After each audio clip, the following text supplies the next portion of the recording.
Watu wengi wamekuwa mifano mibaya sana kwenye jamii kwa sababu ya maisha ya ndoa. Watu wengi wamekuwa ni mifano hata katika mazingira ya stori mbalimbali kwa sababu ya maisha yao ya ndoa.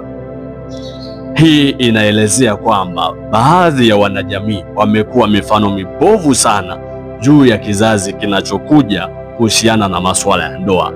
Jamii inaweza ikawa inachukizwa sana na maisha ya ndoa kulingana na watu walioko ndani ya ndoa wanaishi maisha ya mfumo gani. Lakini sasa leo nataka nikuonyeshe tabia kadhaa, mambo kadhaa ambayo mwanandoa akiyaishi, jamii kimtazama inasema huyu ndiye mwanandoa. Moja ni mtu ambaye ameamua kuchagua vyanzo sahihi kwa ajili ya mafunzo sahihi au maarifa sahihi ya maisha ya ndoa. Mtu ambaye ameamua kuishi kwenye maisha ya ndoa lazima atengeneze vyanzo sahihi vya kujifunza maisha ya ndoa, na anatakiwa aendelee kuishi. Aidha uwe Muislamu au uwe Mkristo. Unapokuwa Mkristo au unapokuwa Muislamu, unavochagua vyanzo sahihi vya kujifunza, maana yake inakusaidia wewe kuweza kuwa mfano bora na wa kuvutia kwenye jamii. Mwisho wa siku, kupitia lifestyle yako ya ndoa inakuwa darasa pekee na ushuhuda pekee wa Mwenyezi Mungu juu ya maisha ya ndoa kupitia wewe. Sasa ikiwa wewe ni Mkristo au ikiwa wewe ni Muislamu, umejifunza vizuri katika misingi ya ndoa kupitia vitabu vitakatifu, maana yake wewe utaanza kuwa mfano bora. Umeamua kujifunza kupitia Bible, maana yake utaona vitu gani ambavyo Mwenyezi Mungu anavipenda na vitu gani ambavyo Mwenyezi Mungu havipendi. Kupitia hivi vitu utajisahihisha wewe mwenyewe. Kwa sababu gani? Yale mafunzo ambayo yanatoka katika vitabu vitakatifu, lengo ni kukufanya wewe kuwa bora kwa maslahi ya wengi. Unapokuwa labda mama kwenye familia, unapokuwa baba kwenye familia, maana yale mafunzo yote ambayo yanakutrain wewe au yanakufundisha wewe kupitia hivyo vitabu yana lengo la kukufanya wewe uweze kuwahudumia wanaokuzunguka kupitia ndoa yako kwa usahihi na kwa upendo wa Mwenyezi Mungu. Lakini pia jambo lingine ambalo ni la pili na ni la msingi, mtu akiamua kuliishi litakumfanya yeye aweze kuwa mfano bora kwenye familia, ni pamoja na kuyaishi aliyojifunza katika misingi ya dini. Ikiwa kwenye Bible umefundishwa, ikiwa kwenye Qur'ani umefundishwa msikitini, umefundishwa kanisani kwamba unapoingia kwenye ndoa uishi hivi, na ukayaanza kuyaishi yale ambayo umejifunza kwa msingi wa Mwenyezi Mungu, wewe utakuwa kituo cha utalii cha maisha ya ndoa. Kwa sababu gani? Ishu sio kufuzu mafunzo. Ishu sio kwamba umejifunza kwa kiwango gani, sio kwamba labda umepata cheti cha mafunzo ya ndoa au umepata cheti cha kufunga ndoa. Hilo sio muktadha kwamba umevishwa pete baada ya mafunzo.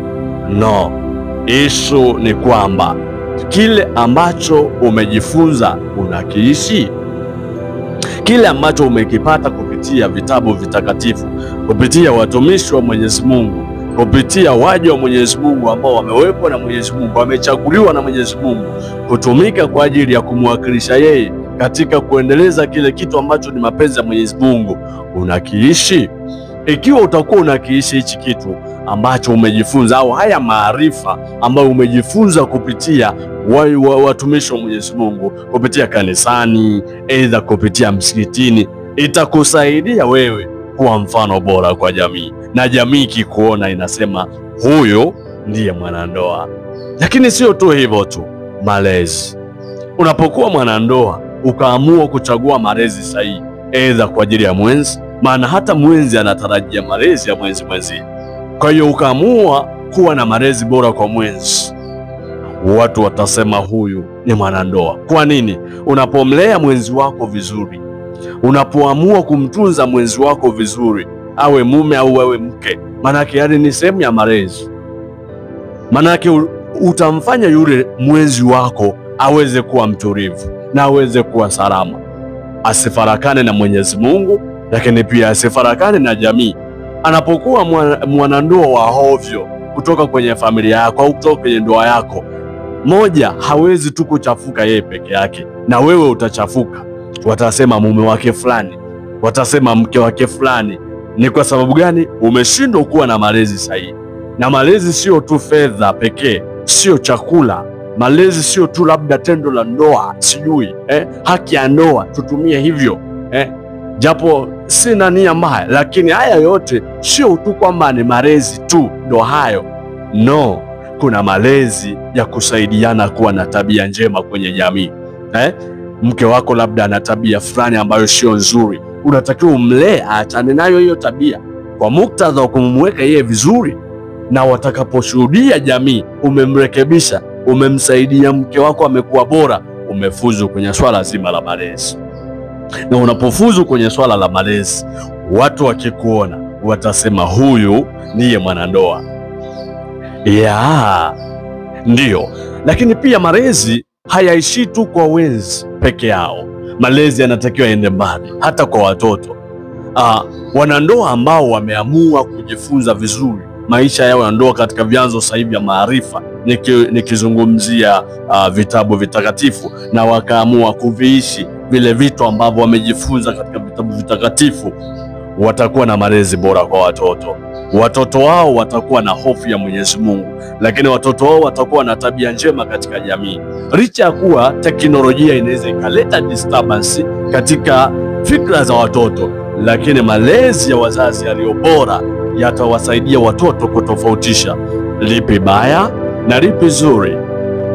Kwa sababu jamii inaendelea na teknolojia iko kwenye jamii, na kuna wakati mwingine watoto wanaweza wakashuhudia vitu ambavyo sio vizuri nje na nyumbani. Lakini je, wewe kama mzazi au wewe kama mwanandoa una uwezo wa kuweza kutumia muda wako utakaokuwa nao watoto wako kuwapandikiza vitu sahihi, ukiwabainishia lipi baya na lipi zuri? Je, wewe ni mwanandoa? Je, wewe unajiandaa kuwa mwanandoa? Umejipanga vipi? Ushauri wangu, tafuta vyanzo sahihi vya kujifunza maisha ya ndoa, uwe ndani ya ndoa au hauko ndani ya ndoa, itakusaidia.